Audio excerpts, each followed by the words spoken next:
science of turning fiction into fact.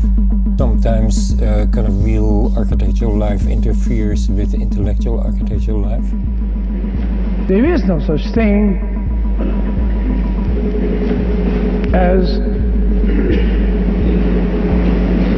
architecture.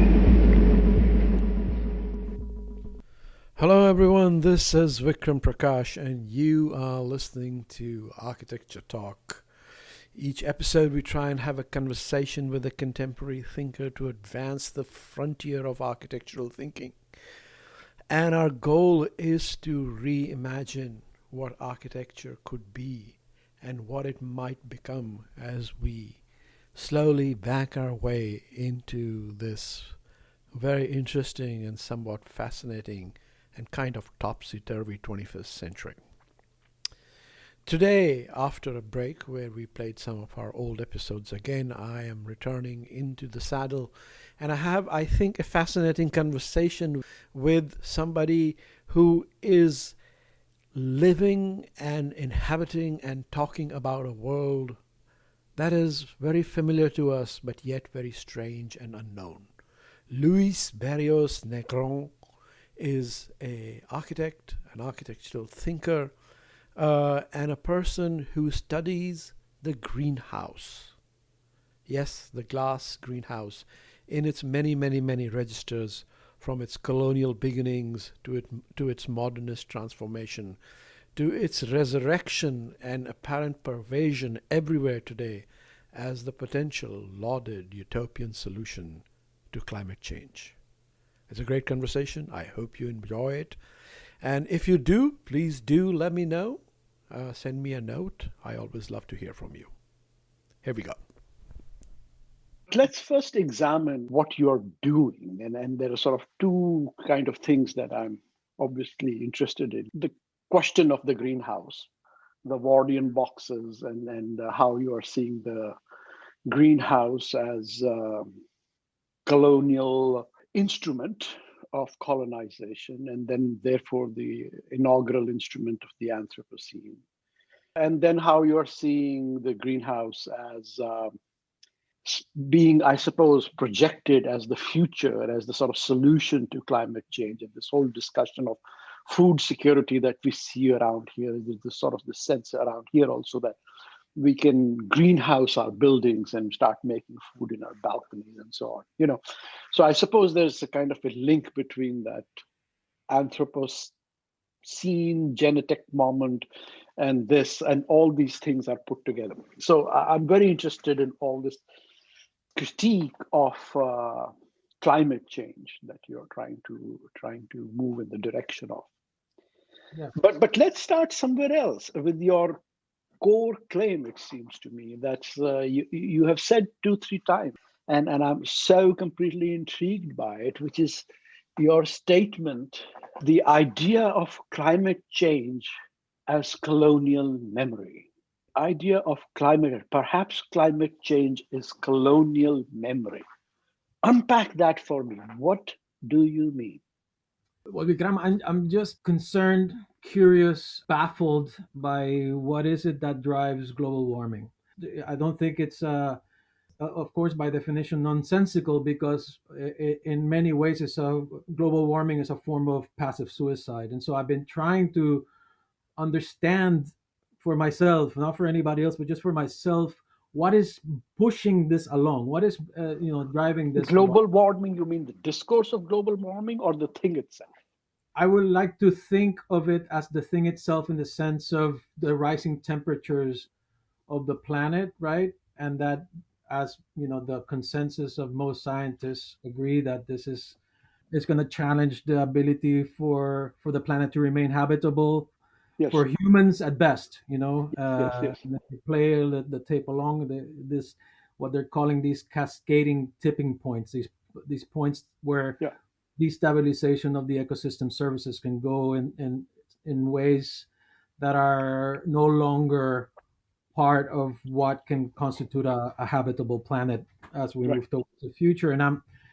And as we are made aware of these of this data and of this information and of these realities, there seems to be little to no concern. I mean, of course, there is concern, Yeah. massive concern. We have fantastic heroes in every continent that fight every day to be activists, to try to create resistance, to create these consciousness. But I sense that the power structure, and what we often refer to as the free market superstructure, it's not really reacting to this, in my opinion. And so, other than by self-affirming ideas of capitalism itself and self-promoting ideas of capitalism, and I think the greenhouse, maybe that's a good point to enter. Speaking of superstructure, is that to take it to an extreme, when we think of Tesla and SpaceX and this idea of going to Mars, which to Mhm. me is also hard to parse, what we're being sold, or what whoever is interested in going to Mars, what this audience is being sold, is not a rocket. What they're being sold is a greenhouse. Yeah, yeah, They're yeah. they're being sold some sort of device that is going to make these extraterrestrial environments habitable, which of course they're not, as they are. Yeah. And that device is a greenhouse. And I'm not talking necessarily about what Villarque is doing for precisely for SpaceX in Mars, Yeah. or Yeah. these kind of like visionary projects, but I'm talking more about Yeah. this Right. thing that is gonna save us Yes. from from the cataclysm, no? Right. Right. And so, once aware of this self-reaffirming prophecy, no, of that the system itself then becomes self-affirming towards this, that the cataclysm becomes part of the economic model, meaning Right. that we need global warming to make these companies viable and profitable towards the future. That element of the superstructure, in my opinion, can be drawn all the way back, not necessarily in a line, but in time we can look back and see a direct line of the history of the technology of greenhouse to be the essence, in my opinion, of that colonial reflex. Wardian case. The Wardian case. Actually, to go further back to Roman times, to 2,000 years ago, in around 30 AD, when Tiberius Nero, the emperor, commissioned what is considered to be the first greenhouse in Capri, in the island of Capri in Italy. And this space device was called the specularium, which I find quite ironic. That is, this first greenhouse was originally named the specularium. And what it was essentially was a roof of mica stones, of these translucent stones that were cut like tiles, like roof Uh-huh. tiles. And what was beneath it was a medicinal garden of the vegetables that the emperor was prescribed by his astrologer doctor for the emperor to intake for his vitality and his health.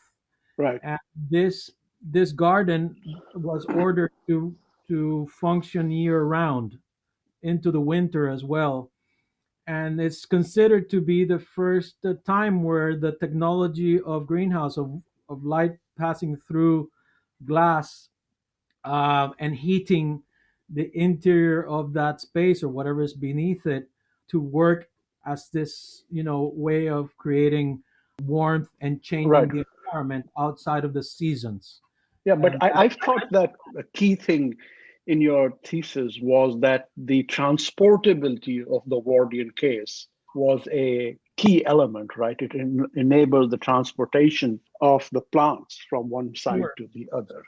Absolutely. I mean, when I mention the specularium, I'm talking about the moment where man realizes that this specularium becomes this virtual space to both conserve, so to decelerate time, conserve whatever is inside, or accelerate by you know accelerating the growth of whatever is being grown inside. So this virtual space of the specularium, in my opinion, becomes a very strong moment in the timeline of the Anthropocene, because it's the moment where man feels that power to dissociate himself from the seasons, from the language and the environment of the seasons. If we go from that all the way up to the Wardian case, by the time of the Wardian case in the early 1800s, the Wardian case is, as you know, this small, tiny greenhouse, which I propose to be.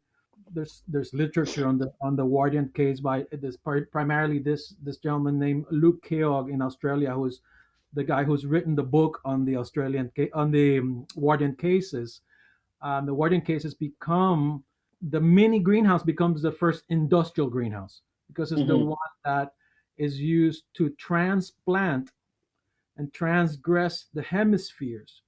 Initially, the first document cases, the rubber trees in Brazil, they're brought from Brazil on Wardian cases. The saplings are transported from Brazil to the Kew Gardens in London. Kew Gardens, the saplings are then grown and multiplied, and then these saplings are deployed again on Wardian cases around the colonies around the world of the world of the British Empire.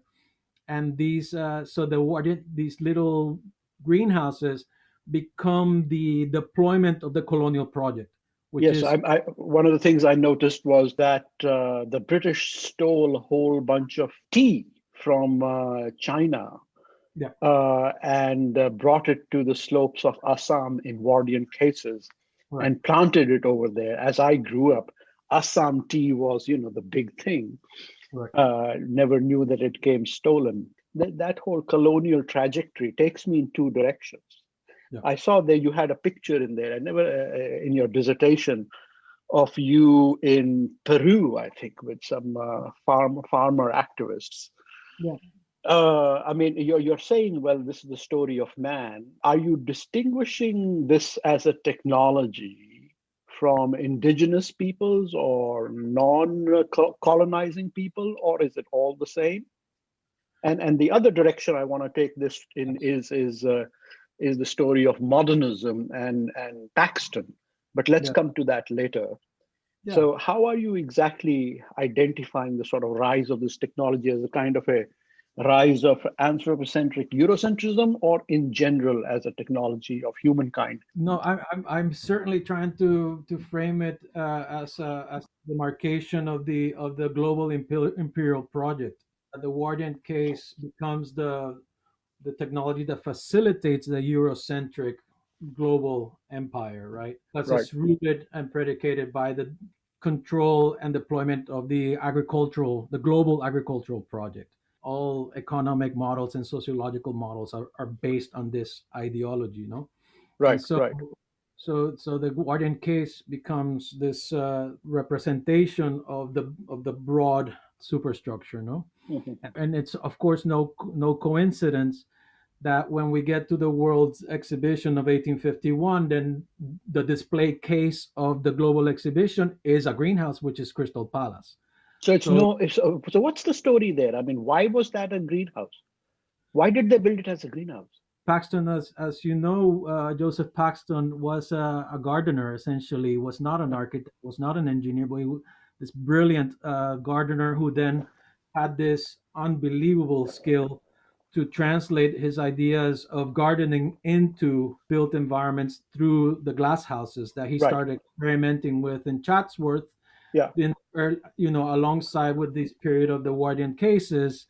And then he's given the opportunity to compete for the building that would manifest the World's Exhibition, and he proposes this Crystal Palace.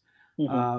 Again, I don't think there's no irony, or either there's a very deep irony, or there's no irony that it becomes the exhibition space of the idealized domain of the empire, right?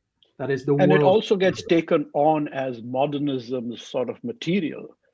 As a sort of magical material, and later on is imbued with fantastical qualities, crystals in Germany, in Bruno Taut, and so on and so forth by the 1900s.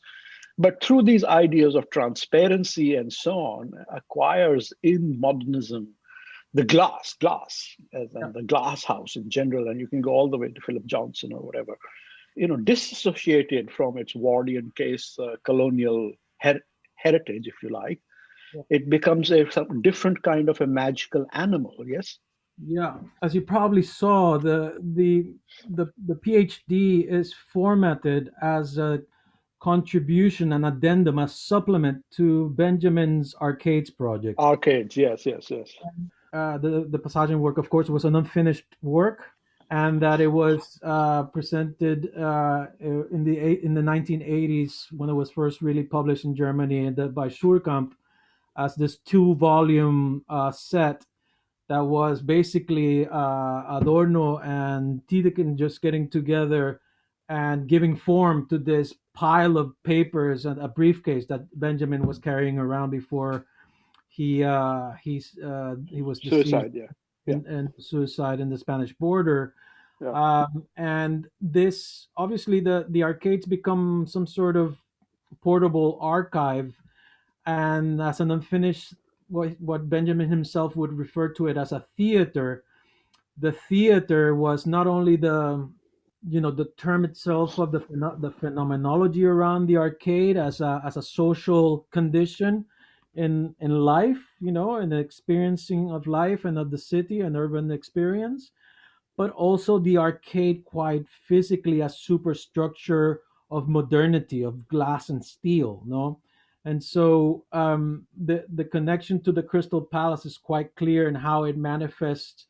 It's the Crystal Palace is preceded by the arcades, Yeah. but then the arcades and Crystal Palace kind of conceptually come together in many ways, right? And how they manifest as the prototype of what we now consider as the dissolution of public space and the Hmm. manifestation of the shopping mall and all of that discussion, right? What I wanted was to, in the same way as Benjamin kind of grabbed the arcades with both of his hands, as he says himself, and Right. turn it to that theater for to explore, as a laboratory to explore and think through all these indefinite amount of readings about modernity and the experience of how the economy of the 19th century became the economy of the 20th century as the datum for what is now free market capitalism.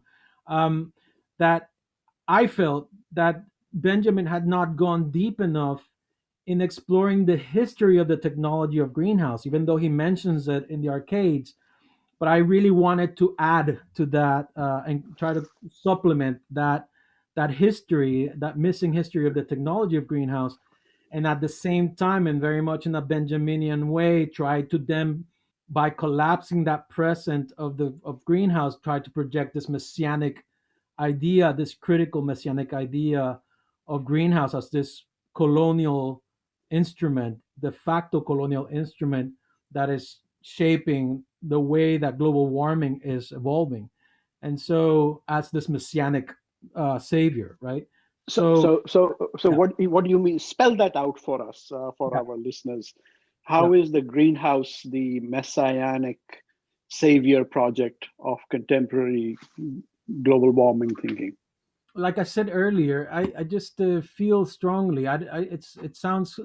I always have to catch myself a bit when I talk about this because I don't want to demonize the greenhouse to an extent that it becomes a counterproductive. But at the same time, I think that it's important to also identify critically that the greenhouse, as you well mentioned earlier, how we see it in Spain and in Holland, contemporarily speaking, not to mention how it evolved in England, how we were talking about earlier in the 19th century, that it becomes a space that is dissociated from the environment, that Yeah. the greenhouse in its form as a spectral, quite physically spectral form of this translucent shining spectral form becomes that which amputates and dissociates the sense of humanity from the environment. Hmm.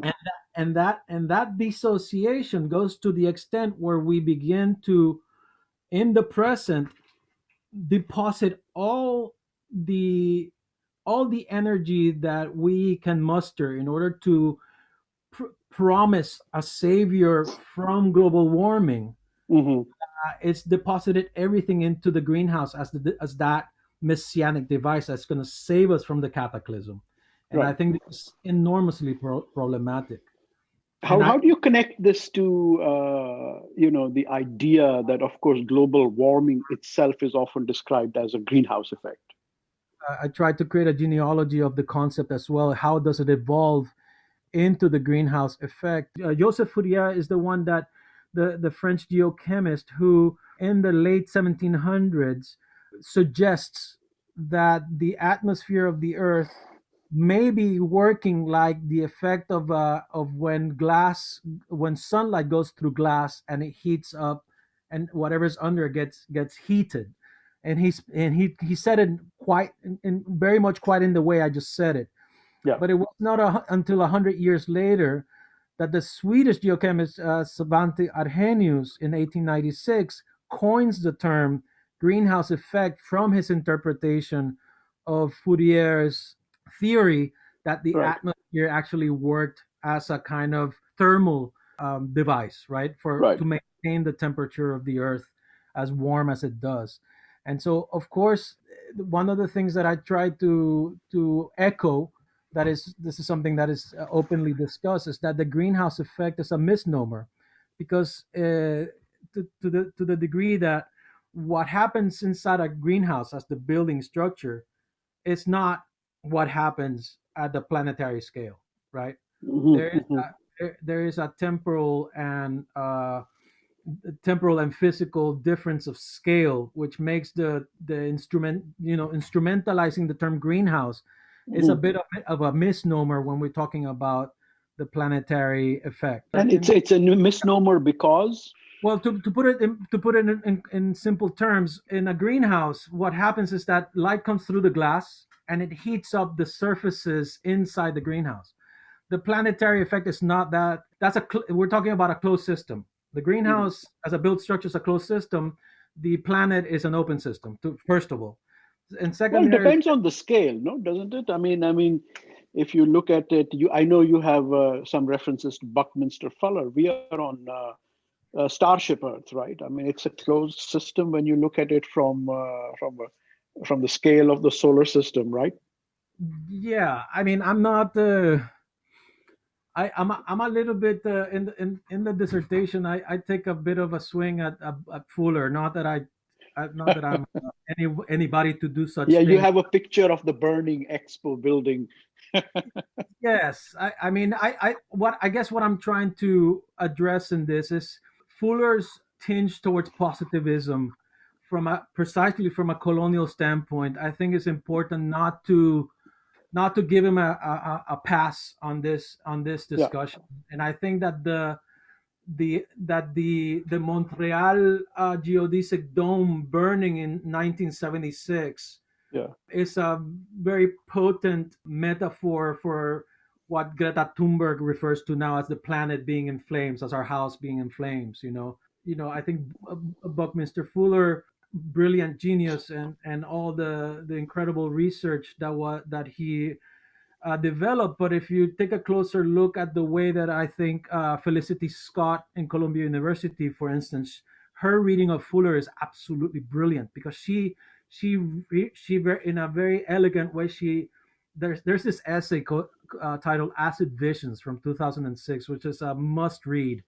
Hmm. Professor Scott's a way that she criticizes this kind of positive tinge in Fuller. But what is interesting is his public relations were brilliant. Let's just put it that way. That in one hand he was, you know, pushing his ideas with the hippies and Yeah, the yeah, communes and all that, and at the same time he was pitching everything to the military, yeah. and he was dancing all the in all the And the third world, by the way, Indira Gandhi was a big fan of his. He yeah, toured India. He influenced my father, who was also an architect, at that time. yeah. My father was building geodesic domes in the School of Architecture in Mm, India in the mm, 1970s, mm, mm. influenced by Fuller. But go on, yeah. This is an incredible thing that you're just mentioning. It's just the ramifications are very powerful, and the influence is undeniable, for good reason, of course. I mean, I'm referring back to Fuller again. This kind of positivist attitude, where we can somehow have this dominant control over the natural systems, and to objectify the planet as some sort of object to be produced and to be conditioned and to be intervened with, and Regulated, yeah.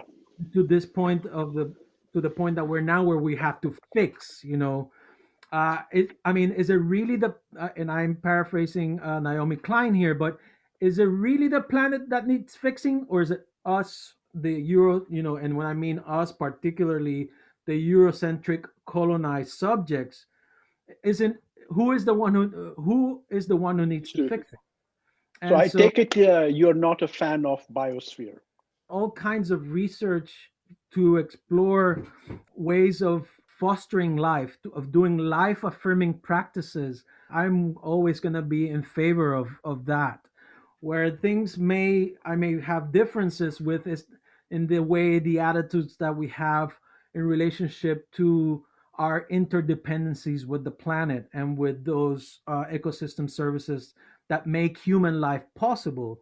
When these practices begin to dissociate the human agency from these natural systems, that's where I throw caution to the air, and that's why I spend time trying to discuss dissociation in the PhD. Also, I dedicate a large portion of the work to the term dissociation, precisely to nuance what these fractures and these amputations are that are creating, bringing them upon ourselves. I think. So spell it out. Spell it out for me. Yeah. What is our relationship to the planet? What should be our relationship to the planet? Yeah, and I appreciate that question, because that's where I wanted to try to clarify a bit that not all societies even in present time, not all societies have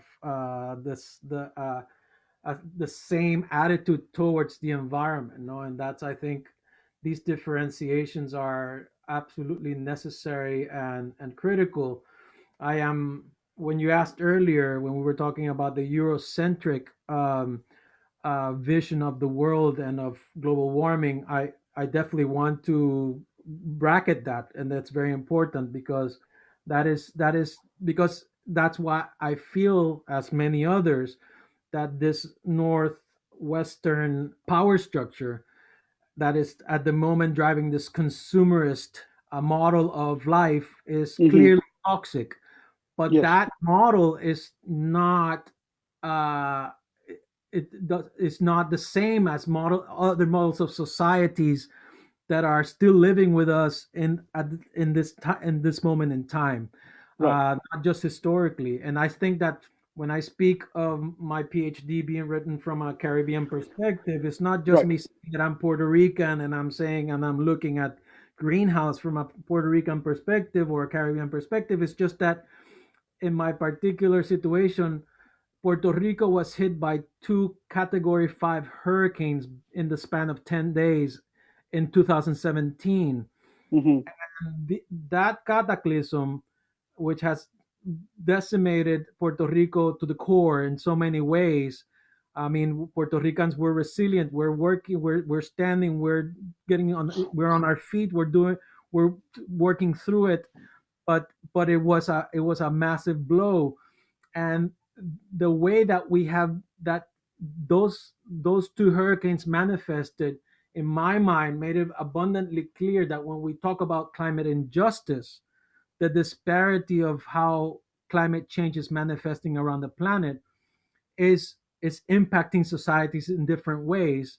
Sure. Particularly societies, to give an example of the indigenous societies in the north of South America, in Central America, for instance, that I'm the societies that I'm closest to, where the relationships to the environment, the environment, nature is treated as person.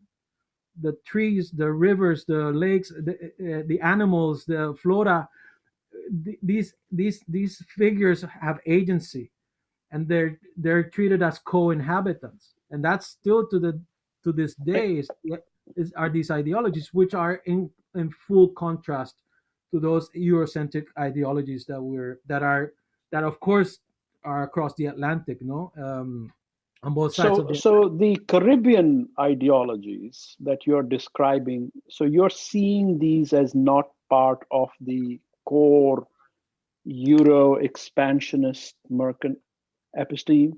Well, I mean, when the first place that Columbus arrives in in his first journey is the Caribbean, no, Right, and the Caribbean becomes the testing ground for the conquest of the Americas, no, right, and for the colonization of the Americas. So right. um, there's a very nuanced history of how the Caribbean itself becomes that point of departure for the rest of that project, no, Right, and right, the the brutality and the bloodiness of that event is unspeakable, and then it's immediately followed by the project of slavery of African people. So the Caribbean has a quite a if you study that period of the Caribbean, how it transitions from being a series of indigenous societies, pre-Columbian, and then the Spanish arrival and the European arrival, and later on the North American arrival as well, hmm colonize the Caribbean. I think it's a quite a strong paradigm of study to understand the greater idea of colonialism, obviously. Sure, And so, sure, sure. No, but and I'm so, trying to locate. yeah, Uh, you said there are other social epistemologies which construct the environment and our relationship to it or our relationship to the planet differently from that of this certain colonial Eurocentric imagination. sure, definitely. Uh, and so that's informed by, I presume, the indigenous peoples, right? Is that how you argue it in Central and Caribbean America?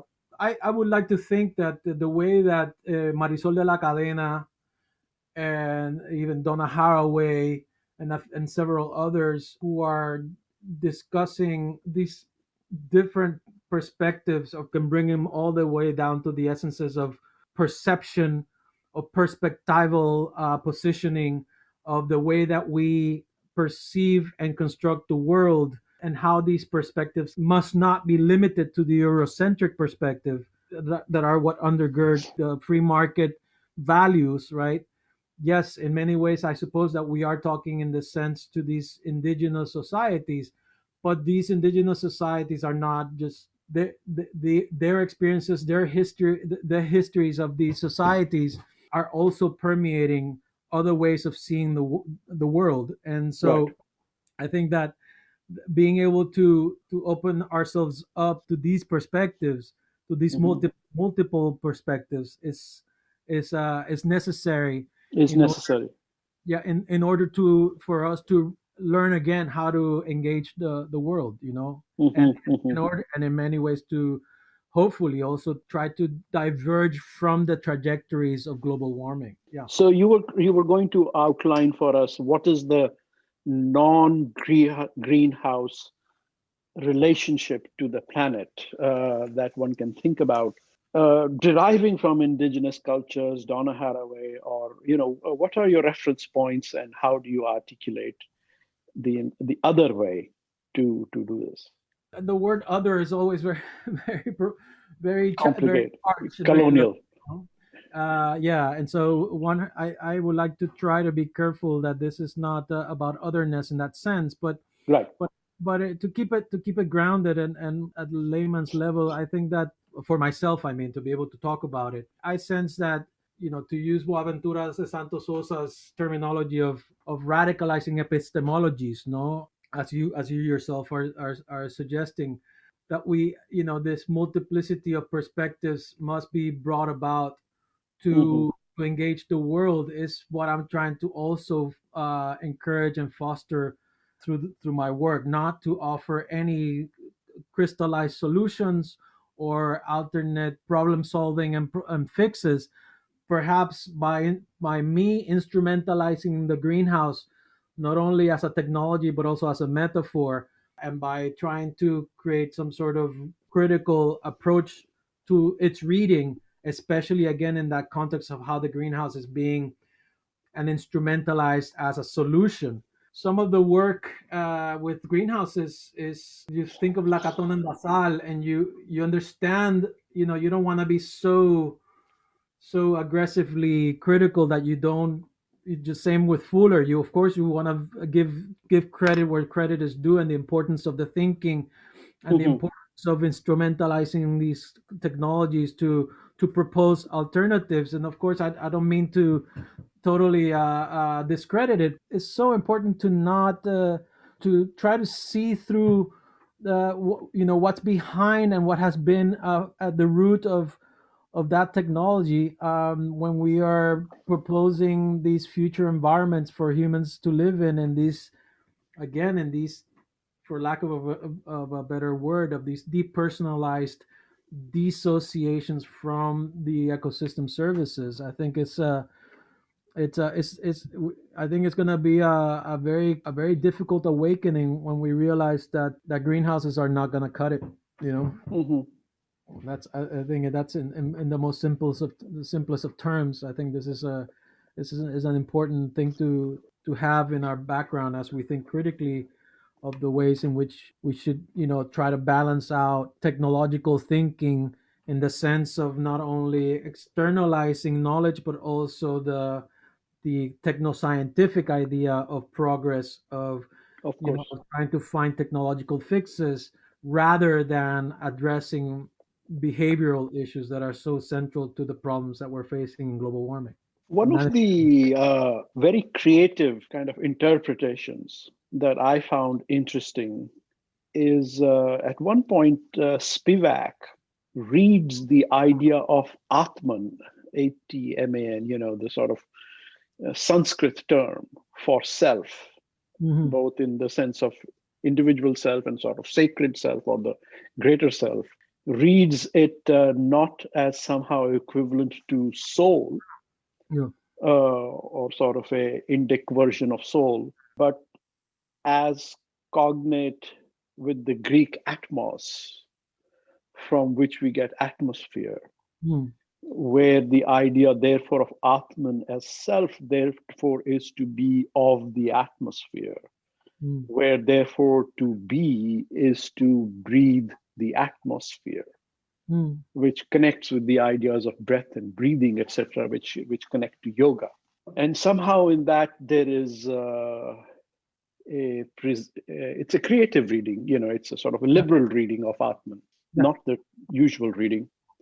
And it connects, in German also, I understand, to live is to breathe, right? To take in the atmos, has always seemed to me a description, beginning of a description of a relationship to the planet, which is non-ocular, which doesn't see the planet as something to be grasped and contained and processed and reproduced, right?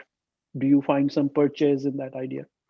When you speak of atmosphere and breathing, the word breathtaking is at the title of the PhD. The way that I was trying to implement the term in the title is to say, I am the condition of global warming to me is, and the way that the greenhouse is being instrumentalized as this messianic savior technology, is breathtaking, both in the way of, that is breathtaking of the scale of these industrial superstructure greenhouses that we are seeing across the planet and being, encompassing the larger and larger areas. That I think this is kind of consummated in the image of in the film Blade Runner, the most recent Blade Runner, where the car is flying through the air and it's just all those greenhouses, which ironically greenhouses were not part of the first Blade Runner, but all of a sudden they're all over the place, and and I think that's a marker of that breathtaking dimension of how greenhouses are thought of without scale. They're just multiplied without scale, right? Creating this alternate plastic landscape. So that's breathtaking in itself. But the second register to that of breathtaking is as all the very obvious one of losing the ability to breathe air, of Yes, that yes, yes, yes. global warming is taking us in that direction of, in the most fundamental way, of becoming breathtaking. I mean, the most recent manifestations of greenhouses, of industrial greenhouses in China, in a city, for instance, in Boading, in south of Beijing, they're making greenhouses in these cities, massive city centers, as places for the public to breathe fresh air in these greenhouses, and they pay for that purpose. It's not a free service. So, and you're beginning to see that as well, no? So The just as boy in the water, bubble. Yeah, the boy in the correct. bubble. Yeah, yeah, yeah. Exactly. I mean, just like water, that we're seeing that water is now being monetized. Potable water is now being monetized and traded in the stock market since December of 2020. We're seeing air beginning to also take this dimension, no? So when you were so rightfully mentioning the atmos as self, as the relationship of intaking air, to incorporate, embody it as self, as the Mm, primal activity of survival, of habitability, of living, mhm, I think that this is a prescient reading that you're bringing about, and what is most intense about this is when you put that in, of course, carefully and most respectfully, put it into the context of the struggle of African Americans in the United States and many other parts of the world, where the police exercises such I can't breathe. violent aggressions, where that very recent awful event with George Floyd, where the policeman puts his knee on his neck and he cannot breathe. And then it becomes the call, the call to arms to the Black Lives Matter movement is, I can't breathe. It's Mm, it I think it again, I respectfully would like to associate the work that I've been doing with the greenhouses to this call of civil justice, because mm, again, global warming will become, when we say climate injustice, we're also talking about that global warming will also manifest as a civil injustice. So mm, it's the overlap between these two worlds through breathing, or the lack mm, thereof. I mm. think it's a absolutely critical aspect of the discussion, for sure. Yeah, That's an amazing set of connections you just drew. yeah. They're Yeah, quite breathtaking. I, Uh, I'm very flattered that you think so. I mean, if you would allow me, I just can just read that last paragraph that is related to that, if you don't mind. It's Please. I say here in the memoriam of the entry point of the dissertation. The last paragraph reads, "Last but not least, the word breathtaking titles this book. It's had that title well before I started a PhD to provoke the double meaning of how I feel about global warming, about how the unjust and incomprehensible destruction of our habitats, no less of our breathable air, is at once shocking and suffocating. I now hereby humbly ask you to associate this title to the scream, 'I can't breathe,' for its prescient importance in the current fight for civil justice. Therefore, and in absolute solidarity, I also offer this dedication in memory of Ori Yaloh, Eric Garner, and George Floyd. Black Lives Matter." So this is, yeah, this aspect of breathtaking is of course the spirit of the effort in dealing with and deposing the technology of greenhouse. That's fantastic. So as we move towards the end over here, I want to ask you, so what is your practice now? So what are you, how are you, what is your practice today, and how are you working in this project? Yeah, I mean, if I were to tell you what I, from a disciplinary standpoint as an artist, I think I'm an interventionist at core. No, I believe in interrogative work that has activist and spatial dimensions related to environment. No, this is Mhm. my core practice. How it manifests mostly is through installation, and my installations tend to be infrastructures or support structures. I mean, my master's work at MIT in 2006, this device called the Turtle was a support structure, a mobile infrastructure, how I called it, to for the students of MIT to present their master theses. It was like a support structure for the project itself, as a way to organize and to archive the thinking behind, and to display the thinking that went behind the thesis. And that idea of support structures has stayed with me the whole time, until the present. Is now incredible, it's almost 15 years, or is 15 years now. And I've made different variations. I've made tables, I've made book stands, I've made hammocks, support systems for hammocks, working, and then of course making different types of manifestations of greenhouses. But at the core of that, Bikram, it's always an effort to address environmental issues by making an effort to define a public space of some form.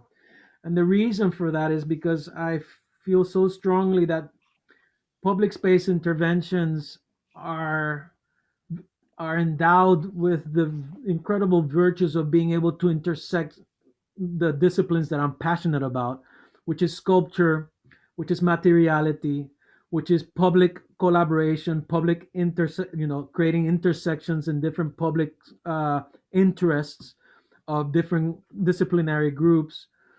And by intervening in these public spaces, and I feel that it opens up an opportunity to create pedagogies as well, build hands-on engagements that have pedagogical dimensions. So just if you look at my works since Afghanistan, since 2006 in Kabul, I always try to contextualize my interventions in some sort of teaching environment. Mm.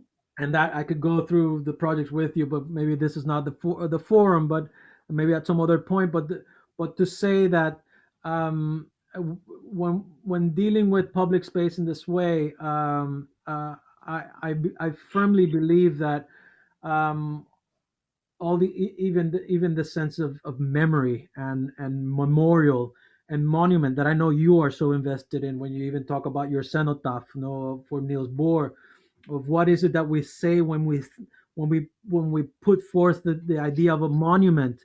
I think that the Germans have a brilliant way of thinking of this, because the word for monument in German is Denkmal.